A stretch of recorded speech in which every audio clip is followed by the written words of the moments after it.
ಶ್ರೀ ಗುರು ಬಸವಲಿಂಗಾಯ ನಮಃ. ಮನೆಯ ಸುತ್ತ ಕಾಂಪೌಂಡು ಗೇಟು ಭದ್ರ, ಒಳಗಿರುವ ಮನಸ್ಸುಗಳೇ ಏಕೋ ಛಿದ್ರ ಛಿದ್ರ.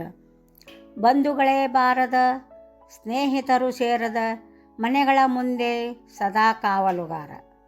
ಇಂದು ಮನೆಯಲ್ಲಿ ಅನ್ನವೇ ಬೇಯುತ್ತಿಲ್ಲ, ಮನಸ್ಸುಗಳು ಮಾತ್ರ ಕುದಿಯುತ್ತಿವೆಯಲ್ಲ. ಅಡುಗೆ ಮನೆ ಸದಾ ಖಾಲಿ ಖಾಲಿ. ಫೋನಿನಿಂದ ಕುಳಿತಲ್ಲಿಗೆ ಊಟ ತಿಂಡಿ ಬರುತ್ತೆ. ಮನೆಗಳಾಗುತ್ತಿವೆ ಮಹಡಿಗಳಿಂದ ಎತ್ತರ ಎತ್ತರ. ಮನಸ್ಸುಗಳೇ ಆಗುತ್ತಿಲ್ಲ ಹತ್ತಿರ ಹತ್ತಿರ. ಸಂತೋಷ ಎಂಬುದಕ್ಕೆ ಸಿಗುತ್ತಿಲ್ಲ ಉತ್ತರ. ಅಂದು ಬಿಸಿಲು ಮಳೆ ಚಳಿಗೆ ಮೈ ಒಗ್ಗಿತ್ತು. ಮನೆ ತಣ್ಣಗಿತ್ತು. ಒಲೆ ಹೊಗೆಯಾಡುತ್ತಿತ್ತು. ಬಿಸಿ ನೀರ ಹಂಡೆ ಹೊಗೆಯಾಡುತ್ತಿತ್ತು. ಕಣಜದ ತುಂಬ ದವಸ ಧಾನ್ಯ ತುಂಬಿತ್ತು. ಬಂಧು ಬಳಗದ ನಡುವೆ ಅನುಬಂಧವಿತ್ತು. ಎಲ್ಲರೊಟ್ಟಿಗೆ ಮನೆಯೂ ನಗೆಯಾಡುತ್ತಿತ್ತು. ಮನೆ ಚಿಕ್ಕದಾಗಿದ್ದರೂ ಮನಸ್ಸು ಚೊಕ್ಕವಾಗಿತ್ತು. ಅಂದು ನನ್ನ ಅಜ್ಜ ಕಟ್ಟಿದ ಮನೆಯಲ್ಲಿ ನಲಿವಿತ್ತು, ಒಲವಿತ್ತು, ಸಂತಸದ ಸೆಲೆಯಿತ್ತು. ಮುಖ್ಯ ಬಾಗಲು ಚಿಕ್ಕದಿತ್ತು, ತಲೆ ಬಾಗಬೇಕಿತ್ತು. ಮಣ್ಣಿನ ಗೋಡೆ, ಸಾರಿಸಿದ ನೆಲವಿತ್ತು. ಮಾಡು ಚಿಕ್ಕದಿತ್ತು, ಬದುಕು ದೊಡ್ಡದಿತ್ತು. ನೋವುಗಳಿದ್ದರೂ ಬದುಕಿಗೆ ಬೆಲೆ ಇತ್ತು. ಚಾಪೆಯಲ್ಲಿ ಕಣ್ಣಿಗೆ ಚಂದದ ನಿದ್ರೆ ಇತ್ತು. ಅಂದು ಆಸ್ಪತ್ರೆಯ ಹಾಗೆ ಇರಲಿಲ್ಲ. ಎಲ್ಲ ಸಮಸ್ಯೆಗಳಿಗೂ ಮನೆಯಲ್ಲೇ ಮದ್ದಿತ್ತು. ಮಗು ಕೂಡ ಮನೆಯಲ್ಲೇ ಹುಟ್ಟುತ್ತಿತ್ತು. ಮದುವೆ ಕೂಡ ಮನೆಯಲ್ಲೇ ನಡೆಯುತ್ತಿತ್ತು.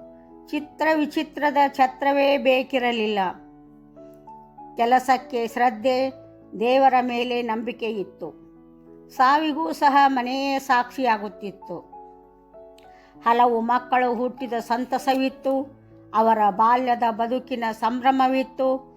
ನೆಂಟರು ಬಂದರೆ ಹಬ್ಬದ ಸಡಗರವಿತ್ತು. ಕೆಲವು ಸಾವುಗಳ ಸೋತಕವೂ ಇತ್ತು. ಸತ್ತ ಹಿರಿಯರ ನೆನಪುಗಳು ಅಚ್ಚಳಿಯದೇ ಉಳಿದಿತ್ತು. ಕಷ್ಟಗಳ ಗೆಲುವಿನ ದ್ಯೋತಕವೂ ಇತ್ತು. ಬದುಕಿನ ಸಾಧಕ ಬಾಧಕಗಳೆಲ್ಲವೂ ಇತ್ತು. ಇಂದು ಮನೆ ರಾಜನಿಲ್ಲದ ಅರಮನೆಯಂತೆ, ಸಕಲ ಸವಲತ್ತುಗಳಿರುವ ದರ್ಬಾರಿನಂತೆ, ನೆರೆಮನೆಯ ಹಂಗಿಲ್ಲದೆ ಸೆರೆಮನೆಯಂತೆ.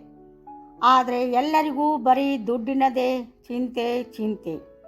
ಶುಭ ಕಾರ್ಯಗಳು, ಸಂತೋಷದ ಕೂಟಗಳು ಮನೆ ಬಿಟ್ಟು ಹೋಟೆಲುಗಳು ಸೇರಿಕೊಂಡಿವೆ. ಬಂಧುತ್ವ ಮಿತ್ರತ್ವಗಳು ಬಂಧನದಲ್ಲಿವೆ. ನೆಂಟರು ಮನೆ ಬಂದರೆ ನಕ್ಕು ನಗದೆ ಕೋಣೆ ಸೇರಿಕೊಳ್ಳುತ್ತಿದ್ದಾರೆ ಮನೆಯ ಮಕ್ಕಳು.